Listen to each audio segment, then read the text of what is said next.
aqui, irmãos, com vocês. É uma alegria.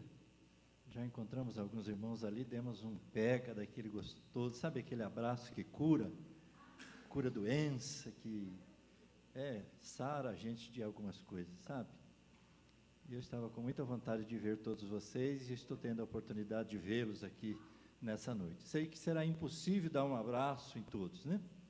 Mas, mesmo à distância, quero deixar um abraço a todos vocês. Quero parabenizar aqui a igreja da Vila Camargo. 48 anos. É uma história, irmãos, é uma vida. Eu me converti 2 anos antes dessa igreja nascer. Aliás, 4 anos. Eu estou com 52 anos de crente. Eu não gosto muito de falar isso porque eu acho que eu tinha que ser bem mais crente, né? Porque 52 anos não é brinquedo, não. É muito tempo. Mas, queridos irmãos, que gostoso poder estar aqui celebrando essa festa de 48 anos dessa igreja. Essa igreja tem uma história. Quantos irmãos já passaram por aqui, já foram, né? Quantos irmãos deixaram pegadas que estão aí marcadas na história dessa igreja? Quantos irmãos estão aqui, são militantes, são batalhadores? Quantos virão ainda para a glória de Deus? Mas Deus abençoe vocês, irmãos. Continue firmes nessa jornada gloriosa. Amém? Glória a Deus. Eu quero convidar você a abrir a sua Bíblia no Evangelho de Lucas, no capítulo 15.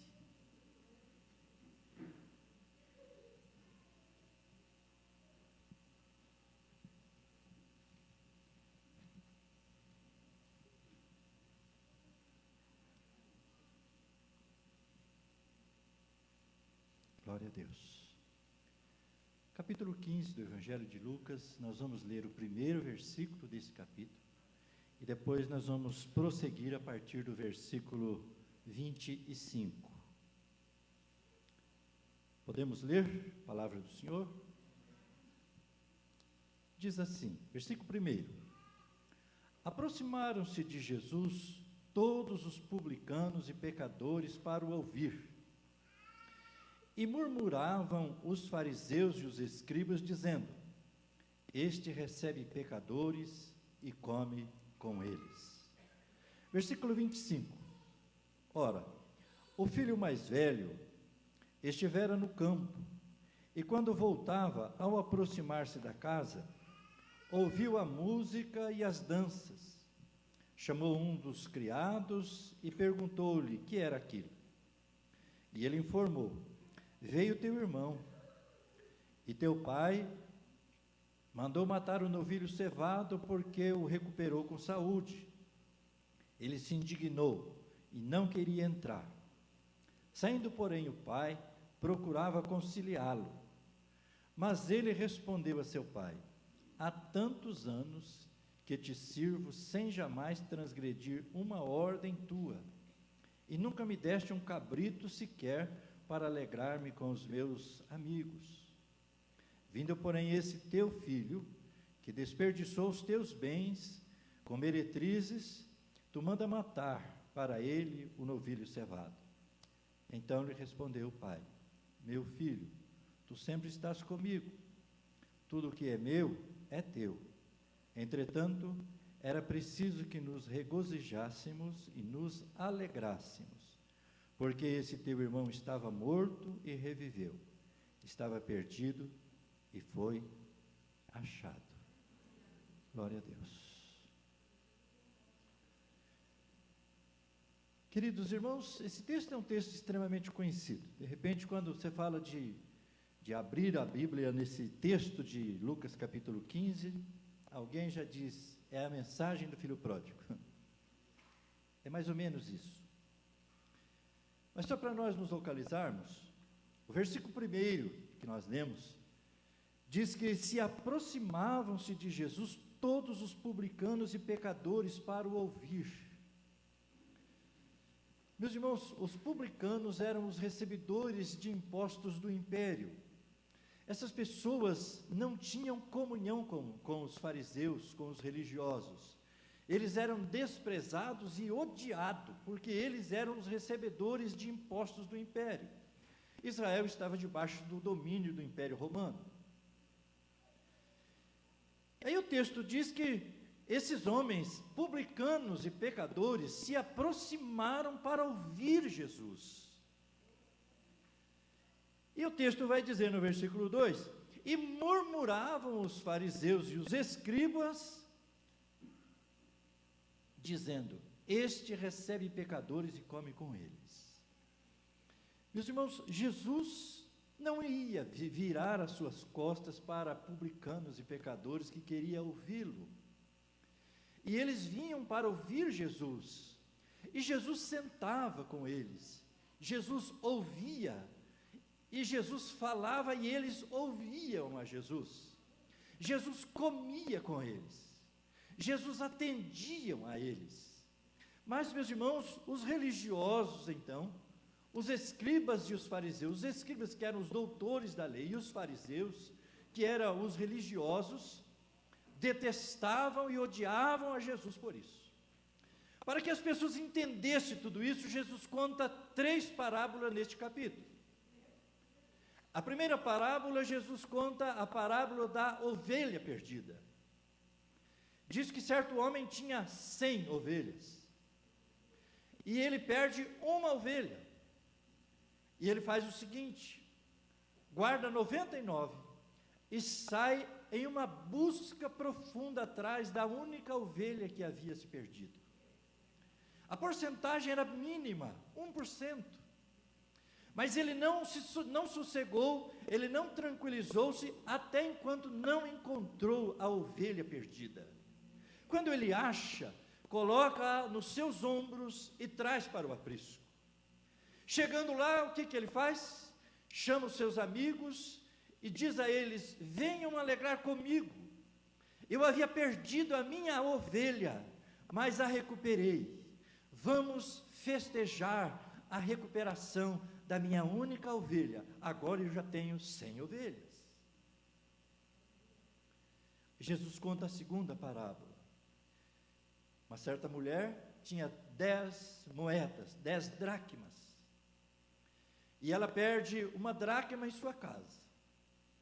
E ela entra em desespero porque ela havia tido uma perda de 10% da sua fortuna ou das suas moedas.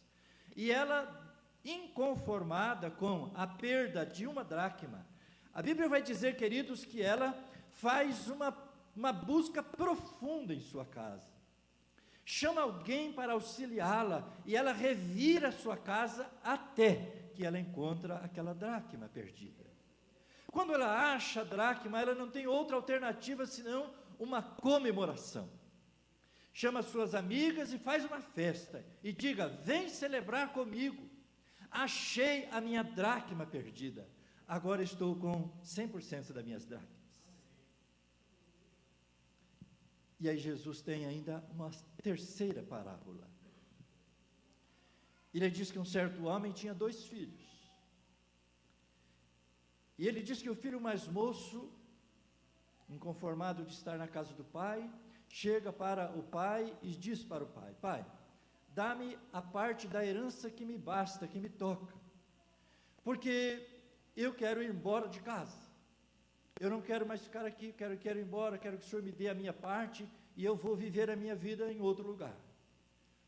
A Bíblia diz que o pai deu a parte, parece que foi muito fácil assim, obviamente que não, nenhum pai faria isso assim, tão rápido, né? E o pai de repente disse para aquele filho tudo o que poderia acontecer, mas o filho estava decidido. O pai, como ele era um direito jurídico, um direito adquirido, deu a parte que lhe tocava. O texto vai dizer que poucos dias depois, aquele filho pega os seus bens e vai embora. Vai embora para uma terra longínqua, para um outro país, e lá ele vai viver a vida que ele sonhava, a vida que ele queria viver. Aqui ele não tinha, aqui ele não vivia, estando na casa do pai. E a Bíblia diz que ele vai embora e lá, ele não dá mais notícia para o seu pai, para os seus familiares. A sua família não sabe, seu pai não sabe notícia do seu filho. E ele vai vivendo lá, vai gastando o seu dinheiro, a sua herança, enquanto tinha dinheiro, tinha amigos, tinha de tudo, viveu uma vida regaladamente, fazendo tudo o que ele imaginava e que tinha vontade de fazer. Até que em um determinado tempo veio uma fome naquela terra, naquele país. E as coisas ficaram difíceis. O seu dinheiro era bastante, mas acabou. E agora a terra está sem comida. Ele não tem mais opções. E a Bíblia fala que ele vai e arruma serviço a um dos senhores daquela terra. E o serviço que ele consegue é pastorear porcos, cuidar de porcos. E lá ele tem vontade de comer as alfarrobas que os porcos, a comida dos porcos, porque ele não tinha nada para comer. Meus irmãos, o texto vai dizer que em determinado tempo ele entra em desespero e a Bíblia diz que ele caindo em si. É muito interessante isso, quando a pessoa cai em si. Sabe quando a gente conversa com a gente mesmo? Há momentos, irmãos, que a gente conversa com a gente faz perguntas para a gente que nem a gente sabe responder. Há momentos que a gente conversa com a gente, esses momentos são momentos específicos e às vezes especiais. É notório e é às vezes necessário que isso aconteça. E esse moço então olha para a sua vida, o que ele está vivendo, o estado de vida que ele está tendo, lembra da casa do seu pai, lembra que lá os empregados do seu pai têm comida com fartura, não estão vivendo entre porcos, que era para um judeu uma situação desprezível. Aí a Bíblia diz que ele então decide voltar. Ele se levantar-me-ei e irei ter com meu pai. E vou dizer para ele: pai, eu pequei contra o céu diante de ti. Não sou digno mais de ser chamado teu filho. Mas quero que o Senhor me receba como um dos teus trabalhadores, como um dos teus jornaleiros. Se eu tiver aonde ficar e comida para comer, já está tudo bem. Ele pega o caminho e começa a voltar. Quando ele está perto de casa, o pai está esperando. O pai está à espera de todos os dias, para aquele filho que desapareceu, que não deu mais notícias. O pai não sabe o seu estado, como que ele está, mas de repente ele vê ao longe alguém, e aquele alguém não tem a aparência do filho que saiu de casa. Aquele alguém está bem diferente do filho que saiu, bem vestido, bem calçado, levando muitas roupas, levando muitas coisas de valores, até porque ele está levando a sua herança. Mas agora ele está voltando maltrapilho, descalço, paupérrimo, e ele vai se aproximando, e o pai, olhando pelo caminho, vê o filho, conhece o filho, obviamente, e o pai não tem outra alternativa senão ir ao seu encontro. E a Bíblia vai dizer, queridos, que o pai, vendo aquele filho, o pai vai e abraça aquele filho, e dá um beijo de alma e coração naquele filho. E o filho, meus irmãos, tem um discurso na língua para falar para o pai. Ele diz: pai, eu não sou digno, mas o pai não quer ouvir isso. Eu não sou digno de ser recebido com tudo isso. Eu não sou digno nem de que o Senhor me faça isso que o Senhor está fazendo. O que eu quero é só um trabalho e comida para mim comer. O pai não diz nada para ele, mas diz o seguinte para os seus criados: trazei o melhor vestido para o meu filho. Vestilho. Trazei também um anel e coloca-o no seu dedo. E coloca sandália nos seus pés. Porque este meu filho estava perdido e foi achado. Estava morto e reviveu. Amém? Irmãos, isso aqui, só falar isso daqui já é bastante coisa para a gente. Na verdade, Jesus conta essas três parábolas dirigindo-se aos escribas e fariseus. Mas o homem, o pai aqui, tem 2 filhos. O segundo filho, ou o filho mais velho, é o filho que não saiu de casa. É o filho que ficou na casa. E o texto vai dizer, meus irmãos, que o filho está no campo trabalhando. E aí ele volta do campo, e quando ele vai chegando em casa, já à tarde ou começo da noite, de longe ele ouve um barulho, e o barulho é um barulho de uma festa muito animada, de uma festa que tem como centro daquela festa uma alegria inaudita.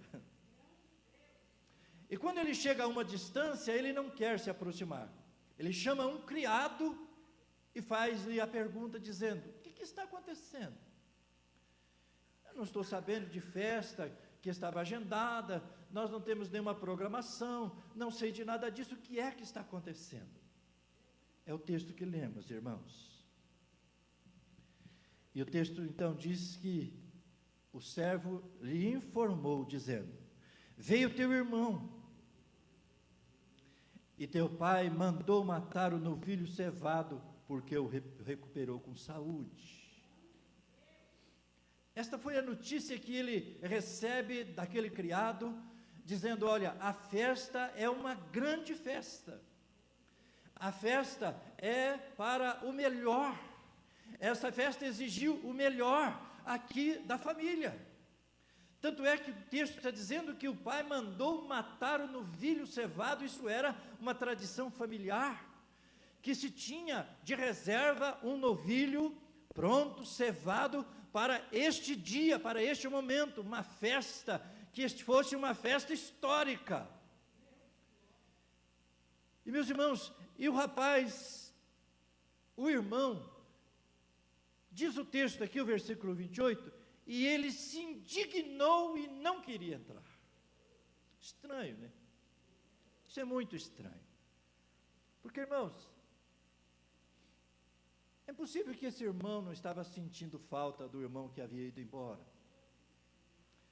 Mas, meus amados irmãos, quando ele fica sabendo que a alegria do pai, que a festa que está acontecendo, que tudo aquilo que está acontecendo é exatamente por causa do irmão que voltou, então ele fica muito indignado e não quer entrar. E o texto vai dizer que o pai, porém, sai, tenta conciliar com ele, mas ele está irredutível, ele não chega, ele não se aproxima, e aí ele vai fazendo algumas revelações aqui bastante preocupantes. É sobre isso que eu queria pensar um pouquinho com os irmãos nesta noite.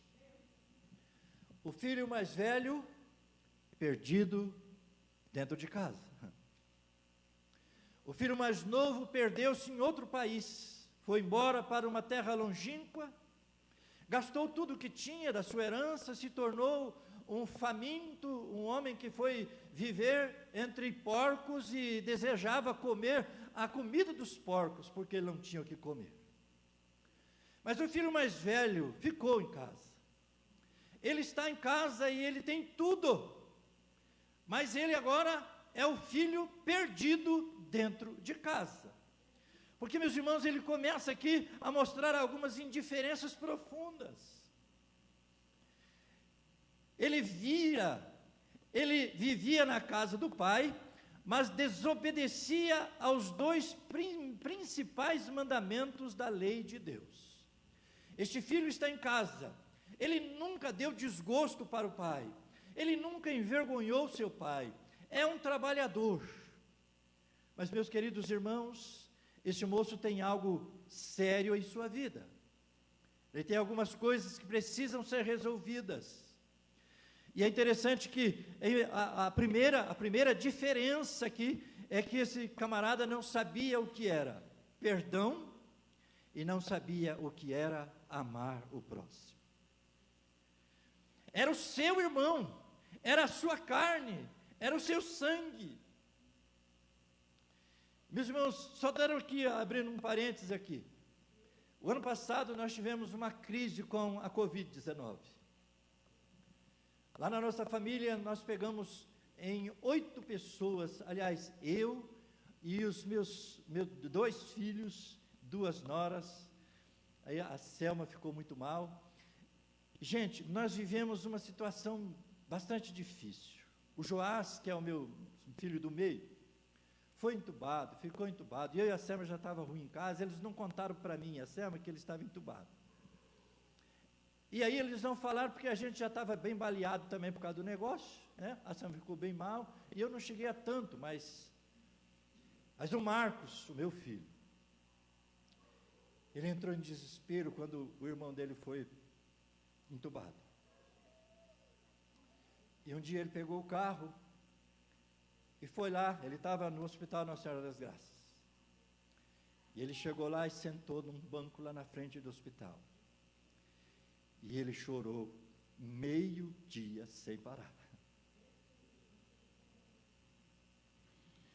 Ele chorou meio dia sem parar.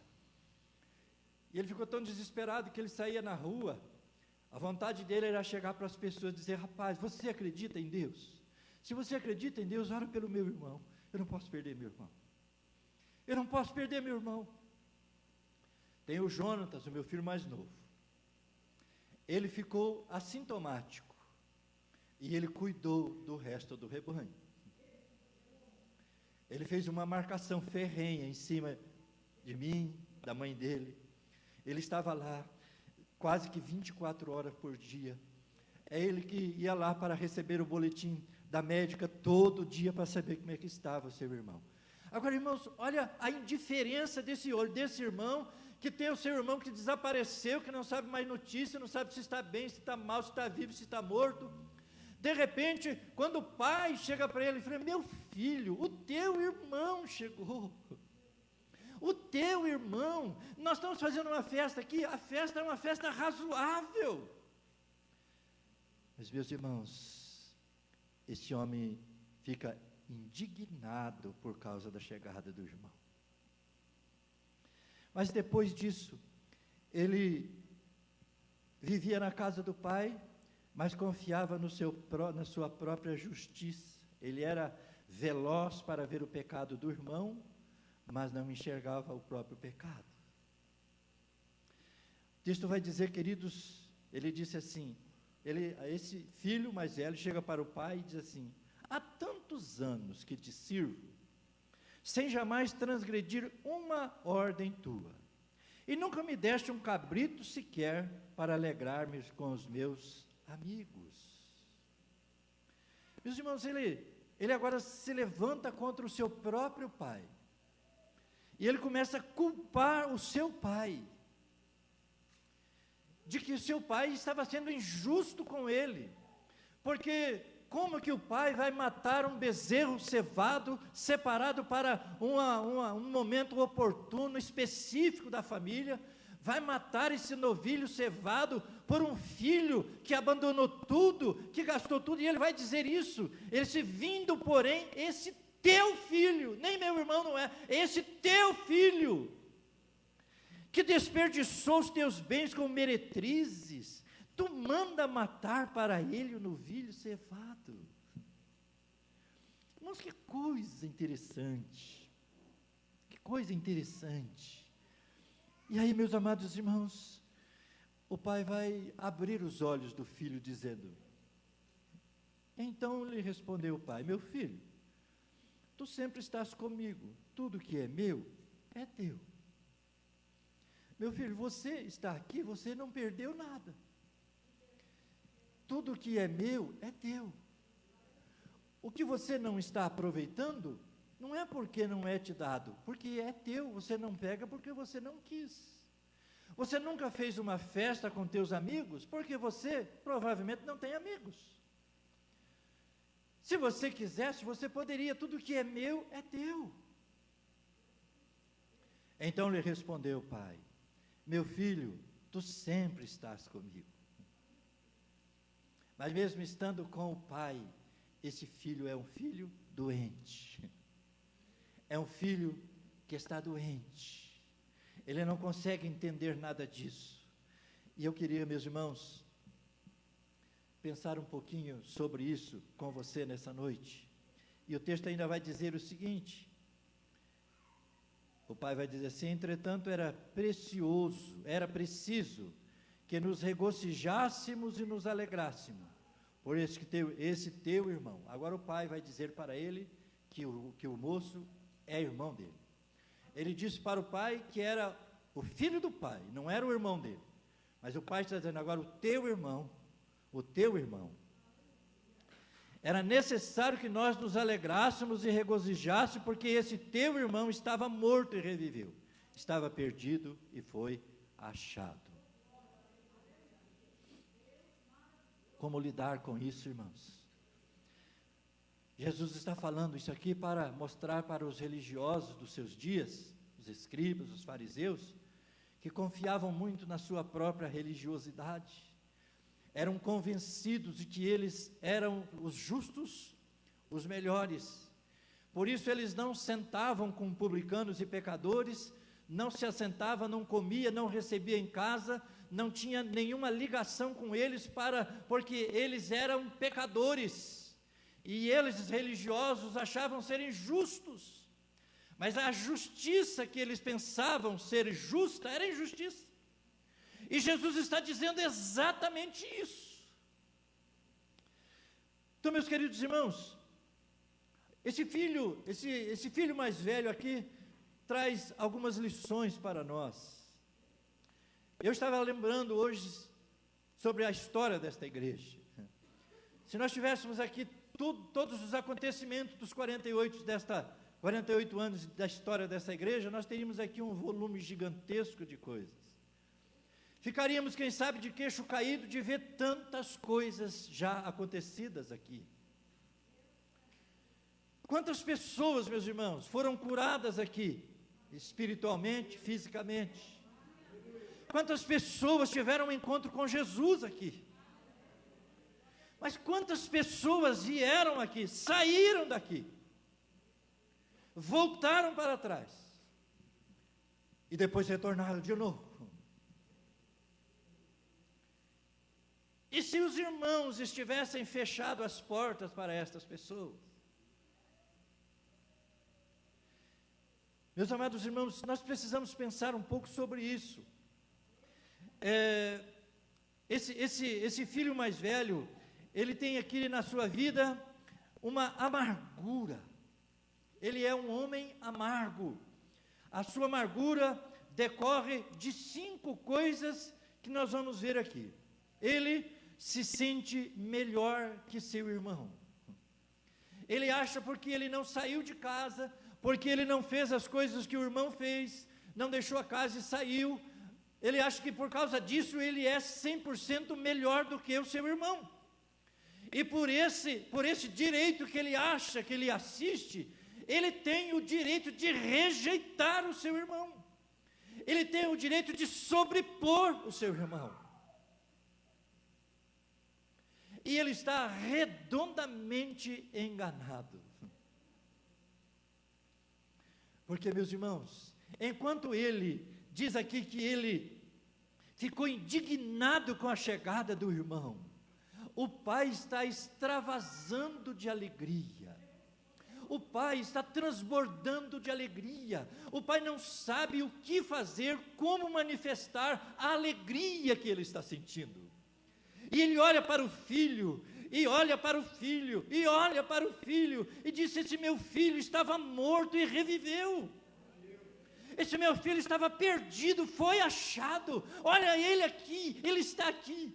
Dá uma impressão que ele vai ao filho e abraça e beija novamente o filho. Mas o irmão, queridos, cheio de amargura, diz não. Quando o criado sai lá e diz: chega, é o seu irmão que chegou. Ele diz: eu não vou lá. O pai vai lá e diz: meu filho, o teu irmão chegou. Estamos felizes porque ele chegou são, ele está com saúde, ele só perdeu as coisas que ele levou, mas do mais ele está bem. Vamos nos alegrar, regozijemo-nos e alegremo-nos. E ele disse: não. Esse homem é amargo, ele se sente injustiçado pelo pai, algo que não havia, algo que não existia, mas ele se sente injustiçado pelo pai, porque o pai não tinha dado para ele um cabrito, mas o cabrito era dele. O pai disse: meu filho, você sempre esteve comigo, o que é meu é seu, você tem tanto aí, centenas, quem sabe, de cabritos, você poderia ter matado e comido vários cabritos com os teus amigos, você não fez, porque você não quis. Agora, por que isso? Por que você está criando tanto problema? Porque eu mandei matar o novilho cevado para a nossa comemoração de felicidade. E outra coisa, queridos, ele se sente injustiçado pelo pai e se sente indisposto a perdoar. Ele se sente injustiçado pelo pai e ele está com o seu coração trancado. Ele não quer perdoar o seu irmão. É interessante, irmãos, que ele faz menção da riqueza que o filho, que o seu irmão havia gastado. Mas ele gastou o que era dele. O pai deu só o que era dele. Não deu o que era do irmão, nem deu o que era do pai. A Bíblia fala que o menino pediu para o pai a parte da herança que lhe cabia. O pai lhe deu a sua parte. Ele foi e gastou lá fora, porque não deu certo, deu tudo errado. O plano dele, o planejamento que ele tinha, saiu pela culatra, o tiro. O negócio não funcionou. Mas ele perdeu o que era dele, mas ele vai jogar na cara do seu irmão, dizendo para o pai: esse teu filho foi lá, gastou todos os teus bens, olha o que ele fez, voltou pobre, paupérrimo, miserável e mendigo.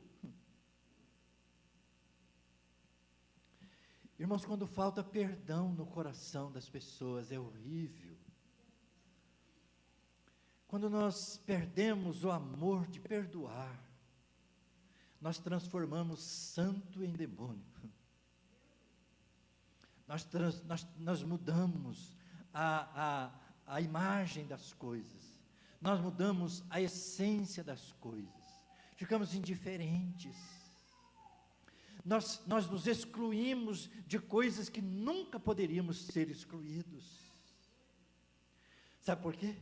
Porque foi roubado o espírito de perdão que estava em nós.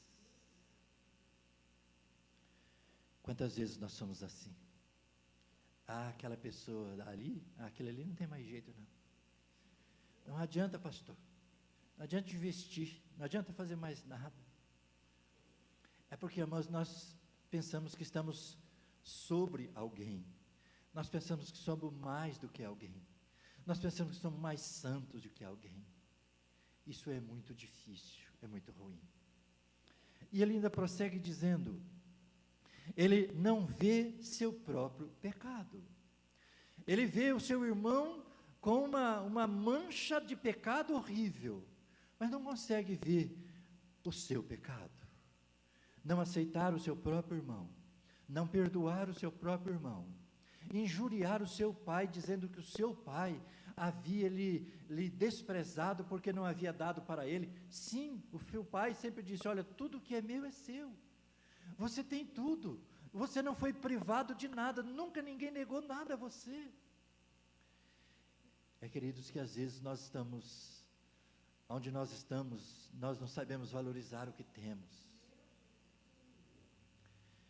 Quantas pessoas estão infelizes na igreja? Quantas pessoas reclamam da igreja?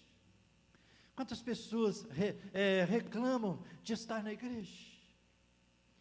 E por ele estar na igreja, a igreja para ele não é o que ele quer, não é o que ele pensa.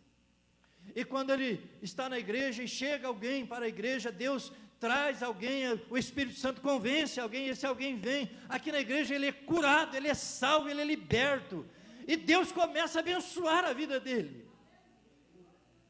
Não vai faltar alguém para dizer sim, pois é, estou aqui há 48 anos. O cara chegou ontem, olha onde é que ele já está. Olha o que ele está fazendo. E eu estou aqui, nunca me deram um cabrito. Irmãos, é porque a nossa visão está sendo adoençada, está sendo machucada, nós não estamos enxergando o que nós temos, o que está sobre o nosso alcance. E às vezes nós ficamos indignados pela alegria de alguém. Parece que a felicidade de alguém nos faz infeliz. Parece que a festa de comemoração de alguém arrasta para dentro de nós tristeza e amargura. E aí o texto ainda fala que esse moço perdeu a comunhão com o irmão e com o pai. Esse filho mais velho, o primogênito, o líder da casa, vamos dizer, mas agora ele perde a comunhão com o pai e com o irmão. Ele não tem ambiente mais, ele não entra mais na casa. Ele não mais entra dentro de casa para ver, nem para ver o que está acontecendo. Ele quer ficar à distância. Ele está indignado, ele está entristecido, ele está aborrecido. Tudo está contra ele, quando na verdade é ele que está contra ele mesmo. Nós precisamos ter cuidado, querido. Nós precisamos ter cuidado e cuidar muito do nosso coração. Nós podemos estar perdidos dentro da igreja. O filho estava perdido dentro de casa, enquanto o outro teve a maturidade, a humildade de falar consigo mesmo, de cair em si, de conversar consigo mesmo e dizer assim: gente, eu aqui, pastoreando porcos, não tenho o que comer, mas eu vim de uma casa onde tinha abundância de alimentos. Os empregados do meu pai têm fartura de comida, e eu aqui, passando fome, vivendo esse estreito na minha vida. Eu só tenho que fazer uma coisa: levantar-me-ei e vou ter com meu pai. E o que eu vou dizer para o meu pai é uma coisa: eu não sou digno. E ele vai dizer no seu discurso, ele tem essa anotação para dizer pelo menos umas 3 ou 4 vezes: eu não sou digno de ser chamado teu filho, eu não sou digno de vestes, eu não sou digno de nada, eu quero apenas um trabalho e comida, é tudo que eu posso ter, porque mais do que isso eu não mereço. Meus irmãos, o filho pródigo é recebido, e agora ele é recebido com honras. Ele é vestido do melhor vestido. Ele é colocado na sua mão um anel que era dado apenas ao filho. Os servos não usavam. Aquele anel que ele colocou no seu dedo identificava ele como um filho daquela família, daquele pai. E ele ainda recebe sandália para pôr nos seus pés, um calçado, diferente dos servos que a maioria das vezes não usava nada, estava descalço, porque eram servos. Mas o filho, irmãos, que era chamado de mendigo, de importuno, de atrevido por ter voltado, agora está bem vestido, com dignidade por causa do anel na sua mão, e ele está calçado os seus pés. E o pai chega para ele e diz: meu filho, você tem um lugar à mesa para você. Você não vai precisar comer do chiqueiro de porcos, você não vai precisar comer as alfarrobas dos porcos, porque você tem um lugar de honra, você é filho. Mas, meus amados irmãos, o texto diz que o filho mais velho, na sua indiferença, acusou seu irmão. Ele não poderia ter ido lá e abraçado e beijado e matado a saudade de tanto tempo de distância do seu irmão? Não seria muito melhor? Mas ele acusa o seu irmão. Ele acusa o seu irmão. Ele condenou a postura do pai. Ele deveria ter juntado ao pai e disse: vamos engrossar a fileira da nossa comunhão de alegria. Vamos celebrar, que gostoso nós temos o nosso irmão aqui. O dia que o Joás saiu da intubação e depois da UTI, foi para casa, eles fizeram uma recepção lá no pátio da igreja.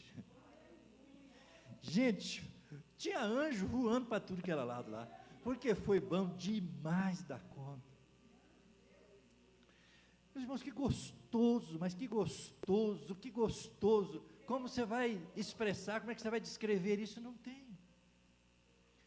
Você vê o teu irmão agora, já saudável. Ele ficou só 6 dias, 7 dias entubado, mas emagreceu quase 15 quilos. Diferente, tudo machucado, tudo marcado, mas vivo e conversando.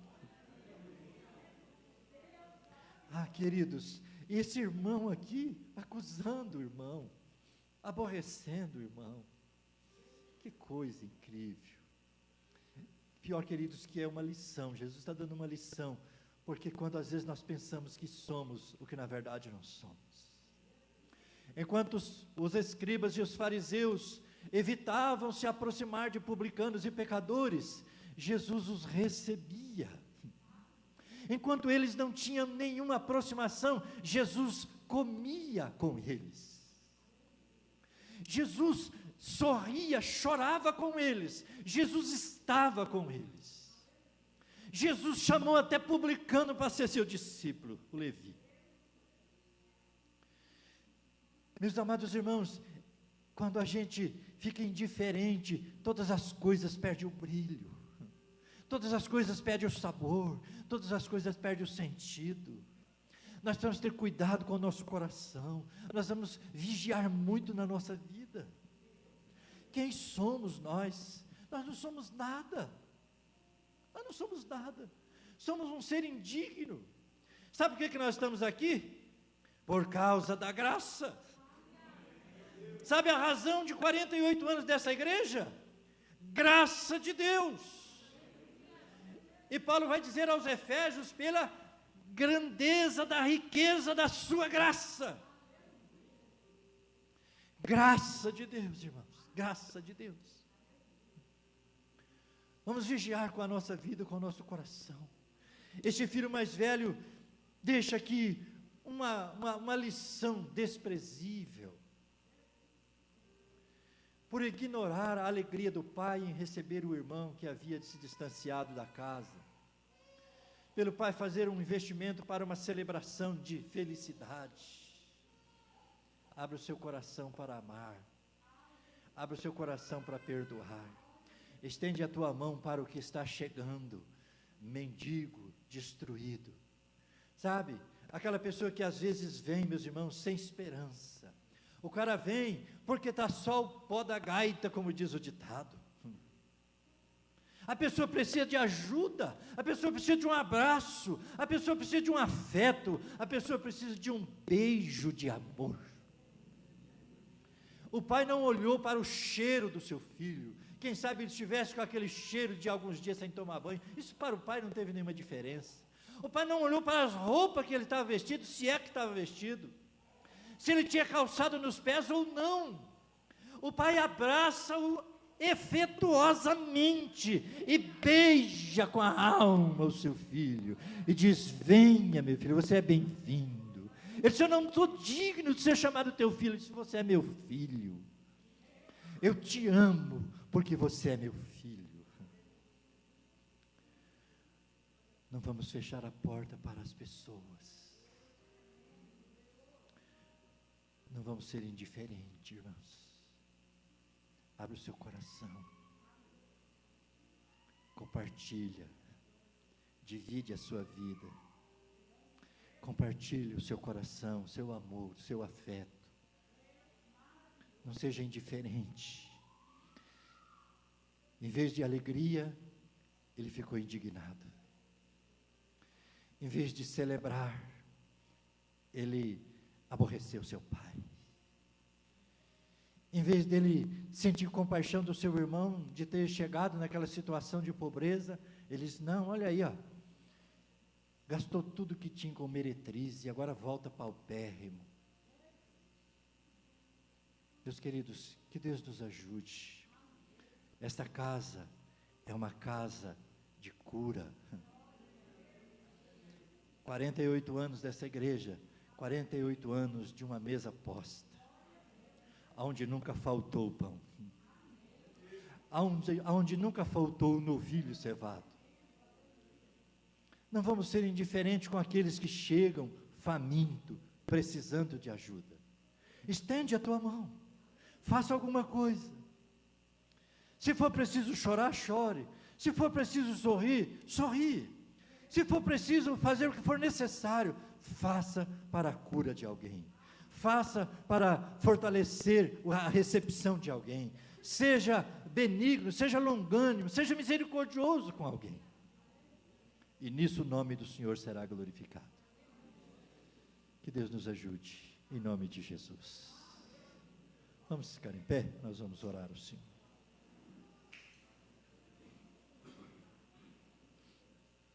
Glória a Deus.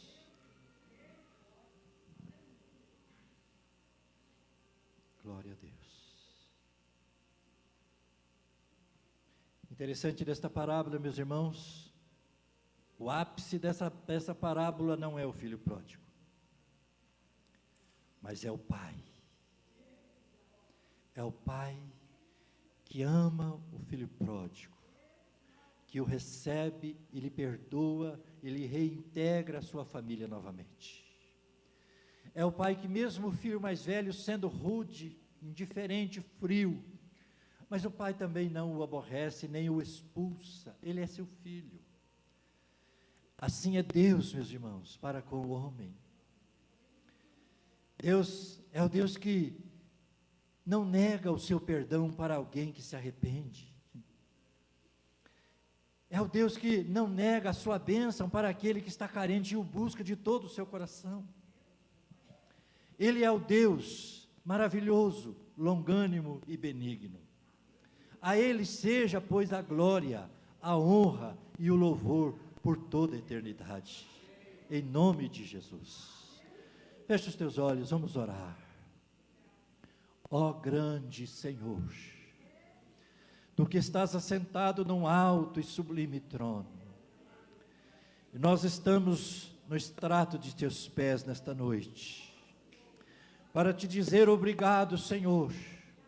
Obrigado porque o Senhor é bom e a sua misericórdia dura para sempre. A nossa gratidão, Senhor, pelos 48 anos de existência desta igreja, dessas portas que se abriram e serviu de bênção para milhares de pessoas. Obrigado, Senhor, pelos irmãos que estão aqui. Obrigado pela comunhão que nós temos. Obrigado pelo amor que nos envolve. Obrigado pela fé que o Senhor nos deu como dom de Deus. Obrigado, Senhor, porque o Senhor nos justificou pela fé no Filho de Deus. E agora, Pai, nós temos paz com Deus, e podemos celebrar, e podemos nos alegrar no Senhor. Que a Tua bênção permaneça sobre esta igreja, na vida do pastor desta igreja, na vida do conselho administrativo desta igreja, junta diaconal, trabalho de homens, de mulheres, de jovens, de crianças. Deus, que a Tua bênção seja abundante nesta igreja, que o nome do Senhor seja continuamente exaltado e glorificado. Ó Senhor, abençoa de maneira especial a vida de cada irmão, de cada irmã, de cada família, de cada jovem, de cada adolescente, de cada criança. Ó Senhor, que a boa mão do Senhor seja na vida desta igreja, hoje e para todos sempre, em nome de Jesus. Em nome de Jesus, em nome de Jesus. Meus irmãos, muito obrigado por nos receber aqui. Muito obrigado, pastor, por nos convidar. Eu tive o privilégio de estar com os irmãos aqui, participar um pouquinho da história dessa igreja. E eu estava falando hoje com, não lembro qual dos meus filhos, e dizendo, poxa vida, eu fiquei fazendo parte da história da igreja, da Vila Camargo. Daqui mais um tempo nós já não vamos estar por aqui, mas a nossa história fica, o nosso sinal fica. Isso é gostoso saber. Quantas pessoas passaram por nós, deixaram marcas inapagáveis, já se foram, só resta a memória. Mas que Deus abençoe a vida de vocês, irmãos. Sejam firmes, e constantes, e sempre abundantes na obra do Senhor, sabendo que o vosso trabalho no Senhor não é vão. Amém? Deus os abençoe, em nome de Jesus.